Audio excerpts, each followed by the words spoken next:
2026년에 신청하는데 왜 2026년 소득을 보면 안 될까요? 여기서부터 헷갈리면 받을 수 있는 장려금도 놓칠 수 있습니다. 근로장려금은 신청 버튼을 누르는 순간의 통장 잔고를 보는 제도가 아닙니다. 마치 올해 병원에 갔지만 의사가 작년 건강검진 결과표를 꺼내보는 것과 비슷합니다. 2026년 정기 신청은 2025년 한 해 동안의 소득을 기준으로 판단합니다. 국세청 안내 기준으로 2026년 정기 신청 기간은 5월 1일부터 6월 1일까지이고 산정 대상은 2025년 연간 소득입니다. 그래서 지금 가장 먼저 해야 할 일은 올해 내가 얼마나 벌고 있지?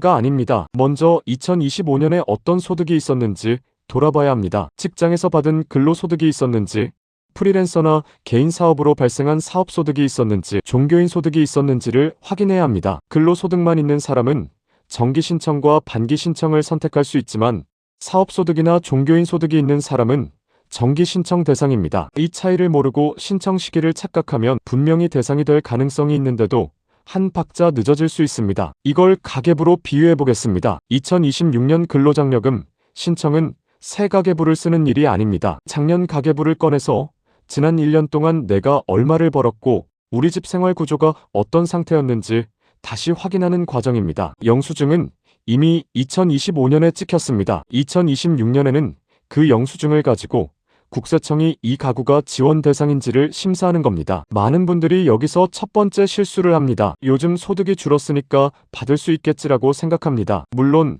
현재 상황도 중요하게 느껴질 수 있습니다. 하지만 정기 신청의 출발점은 2025년 소득입니다. 반대로 지금은 소득이 조금 늘었더라도 2025년 기준으로 요건을 충족했다면 신청 가능성을 확인해 볼 필요가 있습니다. 근로장려금은 감으로 판단하는 제도가 아닙니다. 기준 연도, 소득 종류, 신청 기간을 정확히 맞춰야 하는 제도입니다. 그리고 여기서 꼭 기억해야 할 문장이 있습니다. 2026년에 신청하지만 기준은 2025년입니다. 이 한 문장만 제대로 이해해도 근로장려금 신청의 절반은 정리됩니다. 하지만 아직 끝이 아닙니다. 2025년에 소득이 있었다고 해서 모두가 받을 수 있는 것은 아닙니다. 이제 진짜 중요한 질문이 남아 있습니다. 소득이 조금이라도 있으면 다 받을 수 있을까요? 아니면 일정한 선 안에 들어와야 할까요? 다음 장에서는 바로 그 기준, 근로장려금이 누구를 위한 돈인지부터 냉정하게 따져보겠습니다. 근로장려금은 그냥 신청하면 받을 수 있는 공짜 돈일까요? 이 질문에 정확히 답하지 못하면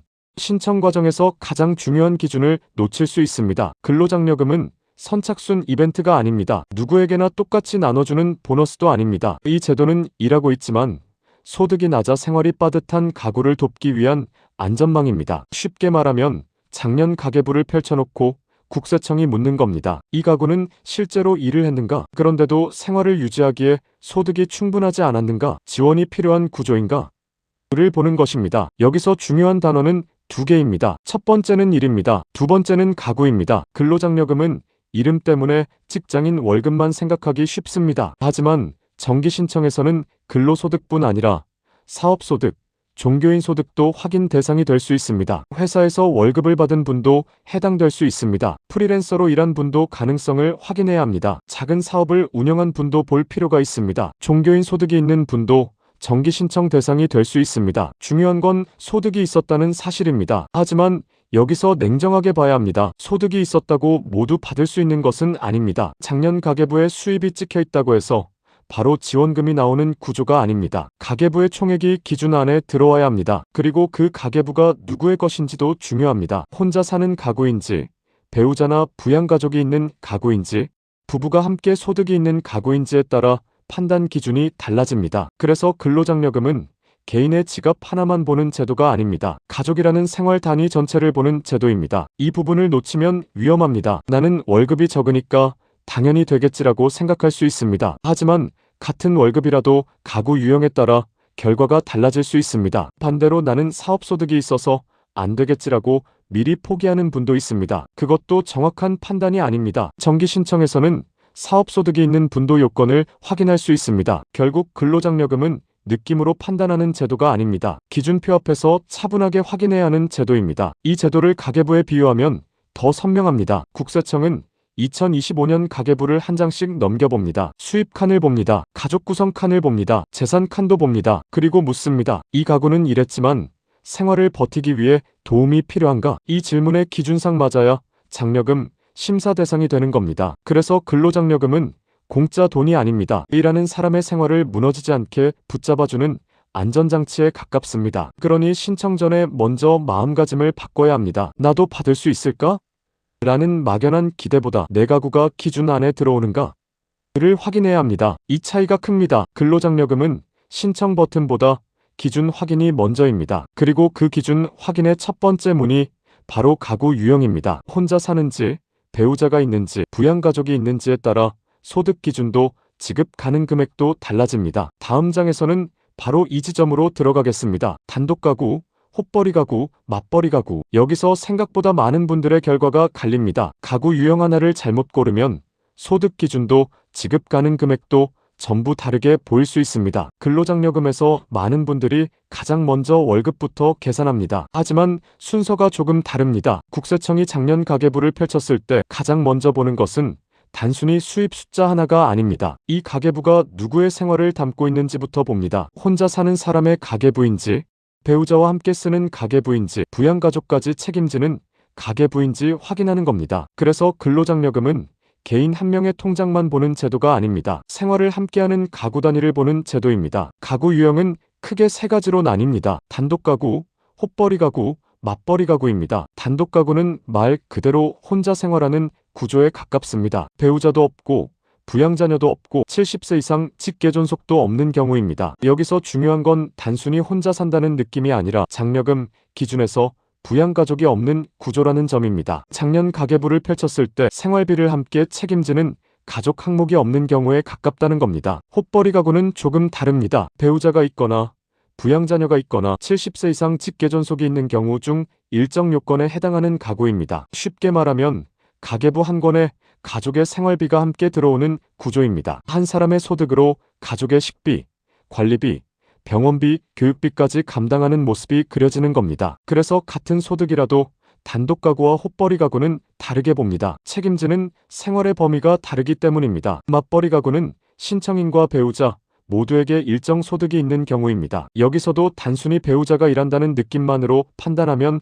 안 됩니다. 신청인과 배우자 각각의 총급여액 등이 일정 기준 이상인지 확인해야 합니다. 작년 가계부로 보면 수입 칸이 두 줄로 나뉘어 있는 겁니다. 한쪽 수입만 있는 가계부와 부부가 각각 소득을 올린 가계부는 구조가 다릅니다. 그래서 맞벌이 가구는 소득 기준도 최대 지급액도 따로 봅니다. 여기서 실수가 많이 나옵니다. 나는 혼자 벌고 있으니까 단독가구겠지라고 생각할 수 있습니다. 하지만 부양자녀나 70세 이상 직계존속이 있으면 단독가구가 아닐 수 있습니다. 반대로 배우자가 있으니까 무조건 맞벌이 가구겠지라고 생각하는 것도 위험합니다. 배우자의 소득 수준에 따라 헛벌이 가구로 볼 수 있는 경우도 있습니다. 결국 가구 유형은 감으로 고르는 항목이 아닙니다. 작년 가계부의 가족 구성표를 정확히 확인하는 과정입니다. 왜 이게 중요할까요? 가구 유형이 정해져야 다음 숫자가 의미를 갖기 때문입니다. 단독가구에는 단독가구 기준이 적용됩니다. 헛벌이 가구에는 헛벌이 가구 기준이 적용됩니다. 맞벌이 가구에는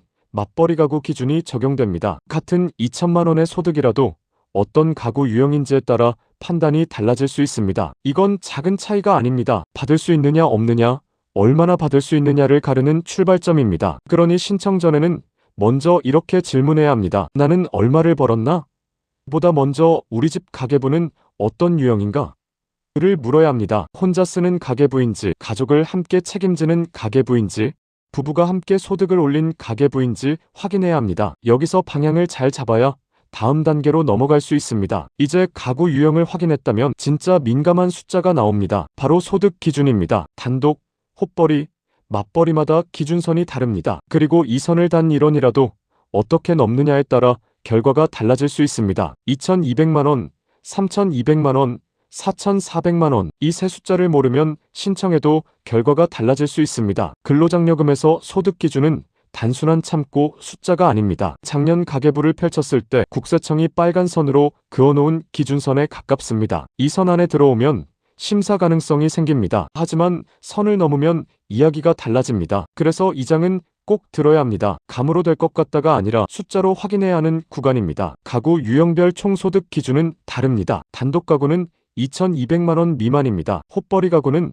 3,200만원 미만입니다. 맞벌이 가구는 4,400만원 미만입니다. 여기서 가장 중요한 표현은 미만입니다. 2,200만원 이하가 아니라 2,200만원 미만입니다. 3,200만원 이하가 아니라 3,200만원 미만입니다. 4,400만원 이하가 아니라 4,400만원 미만입니다. 작은 표현 같지만 신청 기준에서는 아주 큰 차이입니다. 이걸 작년 가계부로 다시 비유해 보겠습니다. 국세청은 2025년 가계부의 수입 칸을 봅니다. 단독 가구라면 그 수입 칸이 2,200만원 선 아래에 있는지 봅니다. 헛벌이 가구라면 3,200만원 선 아래인지 봅니다. 맞벌이 가구라면 4,400만원 선 아래인지 확인합니다. 이 기준선은 가계부 위에 그어진 안전선 같은 겁니다. 선 아래에 있다고 무조건 지급되는 것은 아니지만 선 위로 올라가면 심사 결과가 달라질 수 있습니다. 여기서 많은 분들이 또 한 번 실수합니다. 월급만 적으면 되는 거 아닌가요?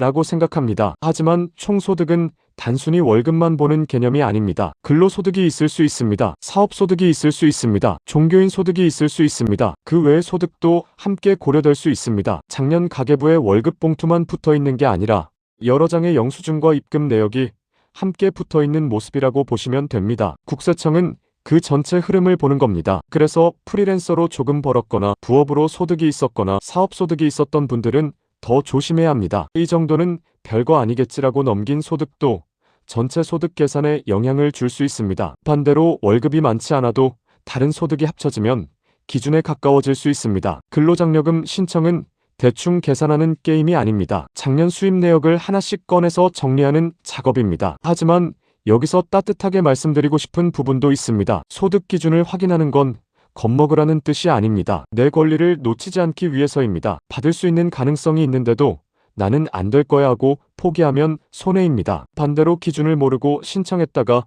나중에 실망하는 것도 아쉽습니다. 가장 좋은 방법은 차분하게 확인하는 겁니다. 내 가구 유형을 먼저 정하고 그 다음 2025년 총소득이 어느 기준선 안에 들어오는지 보는 겁니다. 정리하면 이렇습니다. 단독 가구는 2,200만원 미만, 헛벌이 가구는 3,200만원 미만, 맞벌이 가구는 4,400만원 미만입니다. 그리고 이 숫자는 월급 하나만 보는 숫자가 아니라 작년 가계부의 전체 수입을 확인하는 기준입니다. 그런데 여기서 끝이 아닙니다. 많은 분들이 소득 기준을 통과했다고 안심합니다. 하지만 근로장려금에는 또 하나의 큰 문이 남아 있습니다. 바로 재산 기준입니다. 소득은 낮은데도 여기서 탈락하는 경우가 있습니다. 다음 장에서는 이 부분을 아주 냉정하게 보겠습니다. 소득 기준은 맞는데도 탈락할 수 있습니다. 이유는 재산입니다. 이 한 문장을 꼭 기억하셔야 합니다. 근로장려금은 작년 가계부의 수입 칸만 보는 제도가 아닙니다. 국세청은 가계부 뒤쪽에 붙어 있는 재산 목록까지 함께 봅니다. 집이 있는지,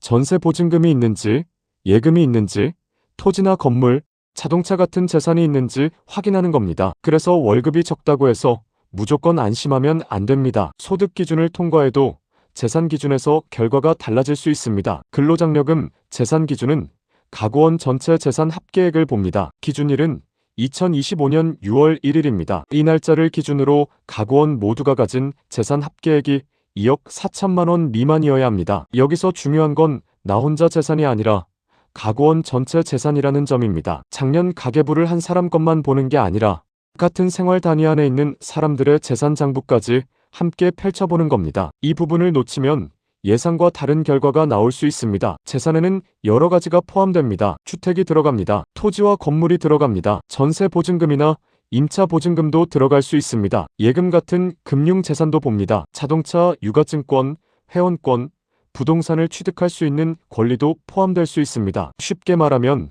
국세청은 작년 가계부 옆에 붙은 우리 집 자산 목록표를 같이 보는 겁니다. 통장에 현금이 많지 않아도 보증금이나 부동산 가치가 기준에 영향을 줄 수 있다는 뜻입니다. 여기서 가장 냉정하게 봐야 할 부분이 있습니다. 부채는 차감하지 않는다는 점입니다. 예를 들어 전세 보증금이 있거나 집이 있는데 대출이 있다고 해도 그 대출을 빼고 계산하는 방식이 아닙니다. 많은 분들이 대출이 이렇게 많은데 재산으로 봐요?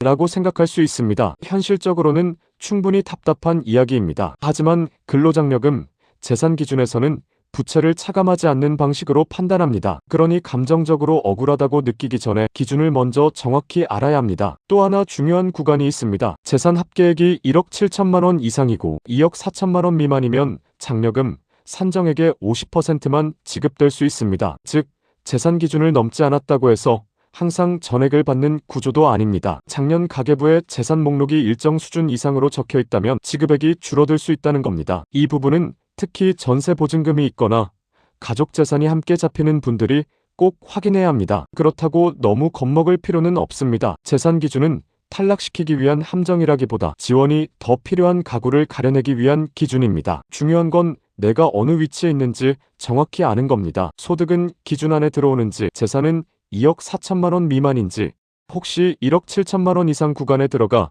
지급액이 줄어들 가능성은 없는지 차분히 확인해야 합니다. 그래야 받을 수 있는 금액을 막연한 기대가 아니라 현실적인 숫자로 볼 수 있습니다. 정리하면 이렇습니다. 근로장려금은 소득만 보는 제도가 아닙니다. 2025년 6월 1일 기준 가구원 전체 재산을 봅니다. 재산 합계액은 2억 4천만 원 미만이어야 합니다. 부채는 차감하지 않습니다. 그리고 1억 7천만 원 이상이면 지급액이 줄어들 수 있습니다. 이제 소득과 재산이라는 두 개의 큰 문을 지나왔습니다. 그렇다면 가장 궁금한 질문이 남습니다. 그래서 나는 얼마를 받을 수 있을까요? 다음 장에서는 많은 분들이 가장 크게 반응하는 숫자, 최대 330만 원의 진짜 의미를 정확히 풀어보겠습니다. 최대 330만 원, 이 숫자만 보고 신청하면 기대가 너무 커질 수 있습니다. 하지만 이 숫자를 제대로 이해하면 실망도 줄이고 내 상황을 훨씬 현실적으로 볼 수 있습니다. 근로장려금에서 최대 지급액은 말 그대로 천장입니다. 누구나 그 천장까지 올라가는 것은 아닙니다. 작년 가계부를 펼쳤을 때 국세청은 단순히 대상입니다 라고만 판단하지 않습니다. 가구 유형, 총소득, 재산 상태를 함께 보고 실제 지급액을 계산합니다. 그래서 최대 금액과 실제 금액은 다를 수 있습니다. 가구 유형별 최대 지급액은 다릅니다. 단독 가구는 최대 165만 원입니다. 헛벌이 가구는 최대 285만 원입니다. 맞벌이 가구는 최대 330만 원입니다. 여기서 많은 분들이 최대 330만 원이라는 문구만 기억합니다. 하지만 이 금액은 맞벌이 가구 기준 최대 금액입니다. 단독 가구라면 기준 자체가 다릅니다. 헛벌이 가구라면 또 다릅니다. 그러니 먼저 내 가계부가 어떤 가구 유형인지 확인해야 합니다. 그 다음에 최대 지급액을 봐야 순서가 맞습니다. 이걸 가계부로 비유하면 이렇습니다. 국세청은 작년 가계부의 장려금 봉투를 하나 올려둡니다. 단독 가구 가계부에는 최대 165만 원짜리 봉투가 놓입니다. 헛벌이 가구 가계부에는 최대 285만 원짜리 봉투가 놓입니다. 맞벌이 가구 가계부에는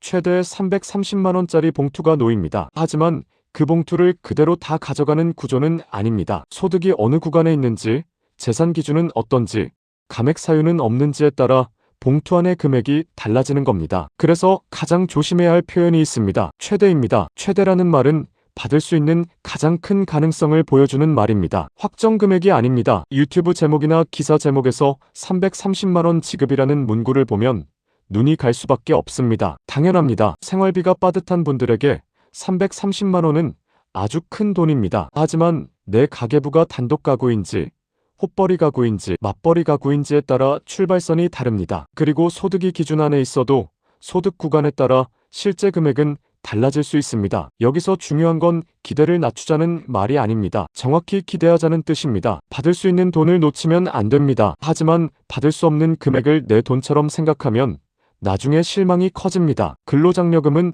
복권이 아닙니다. 기준에 따라 계산되는 지원금입니다. 그래서 내 상황을 기준표에 맞춰 차분히 대입해야 합니다. 가구 유형을 보고 2025년 총소득을 보고 재산 기준을 보고 그 다음 실제 지급 가능성을 확인해야 합니다. 또 하나 기억해야 할 점이 있습니다. 재산 합계액이 일정 구간에 들어가면 산정액이 줄어들 수 있습니다. 앞장에서 말씀드린 것처럼 재산 합계액이 1억 7천만 원 이상 2억 4천만 원 미만이면 산정액의 50%만 지급될 수 있습니다. 그러니 소득 기준만 보고 나는 최대 금액에 가까울 거야 라고 판단하면 위험합니다. 작년 가계부의 수입 칸과 재산 목록표를 같이 봐야 합니다. 정리하면 이렇습니다. 단독 가구 최대 165만 원, 헛벌이 가구 최대 285만 원, 맞벌이 가구 최대 330만 원입니다. 하지만 이 숫자는 확정 금액이 아니라 최대 한도입니다. 실제 지급액은 국세청 심사 결과에 따라 달라집니다. 이제 금액의 의미까지 알았습니다. 그렇다면